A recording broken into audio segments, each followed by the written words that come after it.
നിയമസഭയിൽ വിശ്വാസ വോട്ട് നേടിയ മുഖ്യമന്ത്രി വിജയ് പ്രമേയം പാസായത് 144 വോട്ടുകൾക്ക് 22 പേർ എതിർത്ത് വോട്ട് ചെയ്തു. അണ്ണാ DMKയുടെ വേലുമണി വിഭാഗത്തിൽ 25 MLA മാർ കൂറുമാറി TVKയ്ക്ക് വോട്ട് ചെയ്തു. വോട്ടെടുപ്പിൽ പങ്കെടുക്കാതെ DMK ഇറങ്ങിപ്പോയി. നടക്കുന്നത് കുതിരക്കച്ചവടം എന്ന് പ്രതിപക്ഷ നേതാവ് ഉദയനിധി സ്റ്റാലിൻ ആരോപിച്ചു. ஆட்சிக்கு வர்றதுக்கு முன்னாடியே குதிரை பேரத்தில் ஈடுபடுறாங்கன்னு சொன்னார். நேற்று சொல்லியிருக்கிறாரு, மாற்றம் மாற்றம்னு சொன்னீங்க, இது மாற்றம் இல்ல துர்நாற்றம் அப்படின்னு சொல்லியிருக்கிறார்.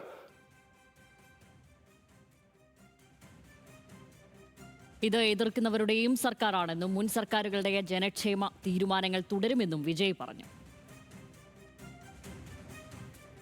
ஆதரிப்பவர்களுக்கு மட்டுமான அரசல்ல, எதிர்ப்பவர்களுக்கான அரசும் இது என சுட்டிக்காட்டியமைக்கு எனது நன்றியை தெரிவித்துக் கொள்கிறேன்.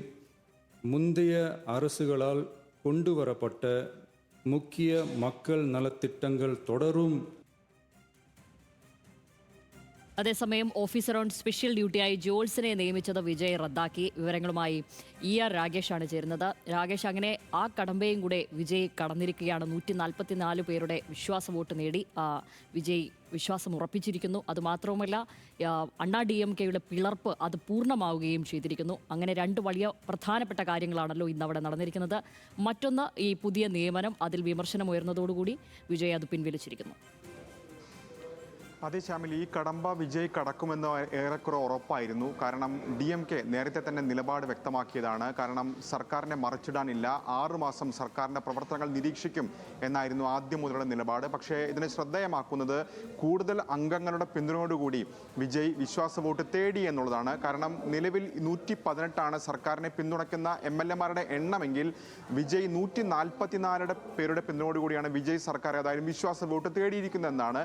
കാരണം ADMKയിൽ ഒരു വിഭാഗം, അതായത് 47 പേരാണ് ADMKയിലുള്ളതെങ്കിൽ അതിലെ വേലുമണി പക്ഷം 25 പേരുണ്ട്. അവരുടെ പൂർണ്ണ വോട്ടുകളും ലഭിച്ചിട്ടുണ്ട് വിജയ്ക്ക്. ഒപ്പം AMKയുടെ ഒരു അംഗവും വിജയ്ക്ക് അനുകൂലമായി വോട്ട് ചെയ്തു. അങ്ങനെയാണ് 144 എന്ന നമ്പർ ഉറപ്പിക്കാൻ സാധിച്ചത്. എതിർത്ത് വോട്ട് ചെയ്ത് 22 പേരാണ്. ആ 22 പേരും EPS പക്ഷമാണ്. ഏതായാലും വലിയ നിയമ പോരാട്ടങ്ങളിലേക്ക് കൂടി ADMK കടക്കുമെന്ന കാര്യത്തിൽ സംശയമില്ല. കാരണം വിപ്പ് നൽകിയിട്ടുണ്ട്. ഈ വിപ്പ് പാലിക്കാത്ത അംഗങ്ങൾക്കെതിരെ നടപടിയെടുക്കുമെന്ന് EPS പക്ഷം നേരത്തെ തന്നെ വ്യക്തമാക്കിയിരുന്നതാണ്. മാത്രവുമല്ല, സമീപകാലത്തെ സുപ്രീം കോടതി വിധിയും ഇത്തരത്തിൽ പാർട്ടികൾക്ക്, അതായത് വിപ്പല്ല, രാഷ്ട്രീയ പാർട്ടി നേതൃത്വങ്ങൾ ഏതാണോ അവരുടെ വിപ്പ് പാലിക്കണമെന്ന നിർദ്ദേശമാണ് ഏറ്റവും ഒടുവിൽ സുപ്രീം കോടതി ശിവസേന കേസിൽ പോലും പുറപ്പെടുവിച്ചിരുന്നത്. അങ്ങനെയെങ്കിൽ ഒരു നടപടിയുമായി EPS പക്ഷം പോവുകയാണെങ്കിൽ ഒരുപക്ഷെ ഈ അംഗങ്ങൾക്ക് അയോഗ്യത അടക്കമുള്ള നടപടികളിലേക്കും കാര്യങ്ങൾ കടന്നേക്കാം. അങ്ങനെയെങ്കിൽ ഒരു നിയമ പോരാട്ടങ്ങളിലേക്ക് ഏതായാലും ADMKയിലെ പിളർപ്പ് പോകുകയാണ്.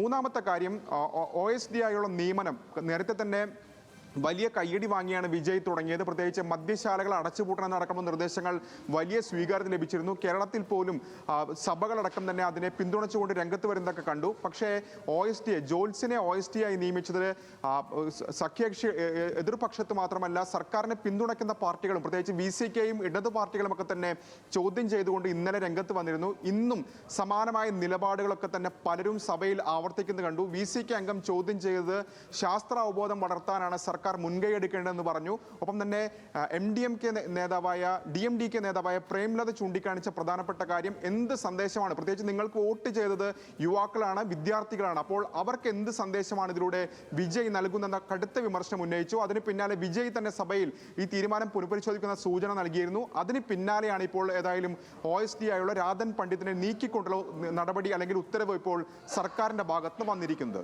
ശ്യാമിലി, ശരി, ER രാഗേഷ് വിവരങ്ങൾ നൽകിയത്.